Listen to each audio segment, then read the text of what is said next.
J'ai donc inséré divers paragraphes de texte dans le document. J'en ai profité pour paramétrer les styles comme il est demandé dans les consignes. Donc paragraphe titre. Par exemple, vous allez remarquer, j'ai ajouté un saut de page devant chaque paragraphe de style titre. On conserve bien sûr le paragraphe suivant pour pouvoir lire ce qu'il y a écrit. Qu'est-ce que j'ai pu faire aussi dans les effets de caractère? J'ai demandé à ce que ça soit écrit en majuscule. J'ai bien entendu la bonne police, la bonne taille. J'ai paramétré les retraits et espacements de manière à ce que ça ressemble à ce qu'on doit avoir en termes de rapport. On va cacher le styliste pour l'instant. Donc voici mes pages, le début du rapport, la suite, voilà, conclusion, et c'est là que nous attend la table des matières. Donc pour insérer la table des matières, vous allez voir que ça va se passer très simplement dans la mesure où on a utilisé les styles de paragraphe, titre, titre 1, etc. qui sont prévus à cet effet. Quelques clics seulement, insertion, index et table, et on va choisir index et table.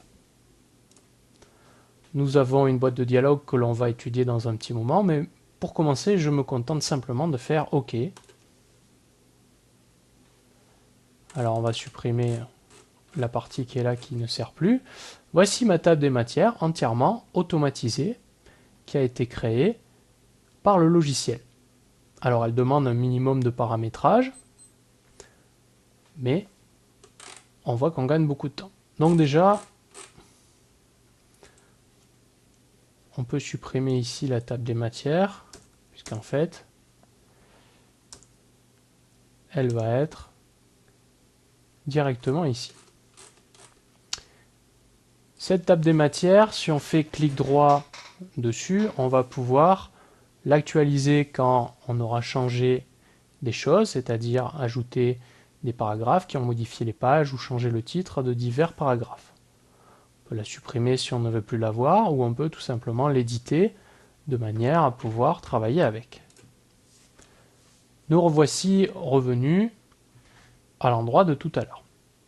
Alors, cette boîte de dialogue, vous pouvez dans un premier temps modifier le nom si table des matières ne vous convient pas. Par défaut, la table des matières est protégée. Il est fortement conseillé de la laisser protégée. L'index que l'on fait, la table des matières, va s'appliquer au document entier et va évaluer tous les styles de titre jusqu'au niveau titre 10. Dans certains cas, on n'a pas besoin d'aller jusqu'au niveau 10, on pourrait très bien ne chercher qu'à atteindre le niveau 2. À ce moment-là, vous allez voir que tout ce qui est 1 et 2 vont disparaître pour ne me donner que les deux niveaux. Là, il se trouve que je veux les 3. On peut aussi choisir de ne s'intéresser qu'à une partie du document et pas le document entier, pour faire comme une table d'un chapitre. Par défaut, cette table des matières est créée à partir du plan, c'est-à-dire automatiquement à partir des styles titre 1, titre 2, titre 3, etc. Il est possible de ne pas le faire et de paramétrer soi-même, notamment avec les styles supplémentaires, comment ça fonctionne. Donc vous voyez ici les niveaux 1, 2, 3, 10 de la table des matières. Je vais refaire manuellement ce qui était automatique, c'est-à-dire que mon titre 1 va être le niveau 1, mon titre 2 va être le niveau 2, et mon titre 3 le niveau 3. Donc si je voulais modifier des choses, je pourrais le faire de ce côté-là. En pratique, surtout, ne touchez pas à ça. Si vous voulez faire quelque chose de tout à fait normal, vous utilisez plan. Dans l'onglet Entrée, on va pouvoir paramétrer la table des matières. Alors, DH veut dire début d'hyperlien, E dièse numéro de chapitre, E entrée, c'est-à-dire, autrement dit, le titre du chapitre, T la tabulation, dièse le numéro et F, H, fin de l'hyperlien. Concrètement, qu'est-ce qui se passe? Alors on oublie l'hyperlien pour l'instant. On insère le numéro, donc vous le voyez, partie 1 ou 1A. On insère ensuite un espace, l'entrée, c'est-à-dire partie théorique, augmenter le chiffre d'affaires, la tabulation et le numéro de page. Si je veux ajouter un espace là parce qu'il n'y est pas, je peux très bien me placer entre le numéro de chapitre et l'entrée et taper sur la barre espace. Et je peux faire ça pour le niveau 2 et pour le niveau 3. C'est déjà plus lisible. Qu'est-ce qu'on peut faire de beau? Donc l'hyperlien me permet, quand je fais CTRL-clic, d'avoir un lien hypertexte comme un petit peu sur Internet. Ça ne fonctionne évidemment que sur la partie informatique et pas sur le document imprimé. Je peux très bien ne pas vouloir d'hyperlien dans la partie 3. À ce moment-là, je sélectionne l'hyperlien, j'appuie sur la touche supprimer de mon clavier et de la même manière pour la fin d'hyperlien.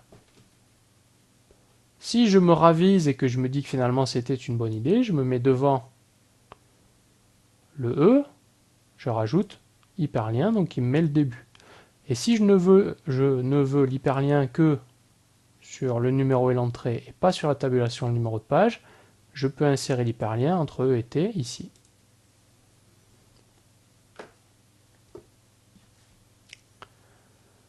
L'onglet style permet de savoir quel style va être appliqué au niveau de la table des matières. Le titre,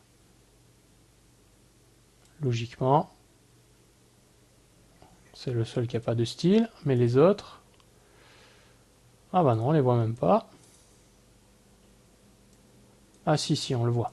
Titre de la table des matières, niveau 1, table des matières, niveau 1.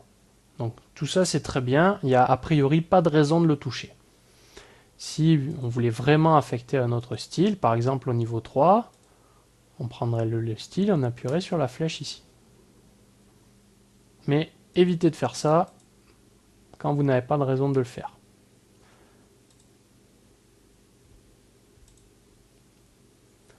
On peut choisir d'avoir des colonnes pour la table des matières, par exemple 2 colonnes. On peut indiquer ici un espacement entre les colonnes pour permettre de la lisibilité. Et pourquoi pas ajouter un trait de séparation.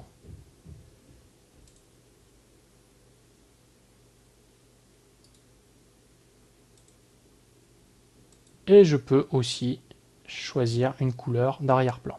À noter que le gris qui apparaît là ne sera pas imprimé, il symbolise simplement ce qu'on appelle un champ qui fait que le document se remplit automatiquement. Alors une façon beaucoup plus simple que ce qu'on a vu tout à l'heure de modifier le style est tout simplement de faire des clics droits, éditer le style de paragraphe. Vous voyez que j'ai choisi le niveau 1, ici. Ça me permet de paramétrer, par exemple ma police, je peux mettre du gras et 11 points pour le niveau 1. Je peux ensuite, pour le niveau 2, mettre 10 points normal. Et pour le niveau 3, je peux mettre 9 points italiques.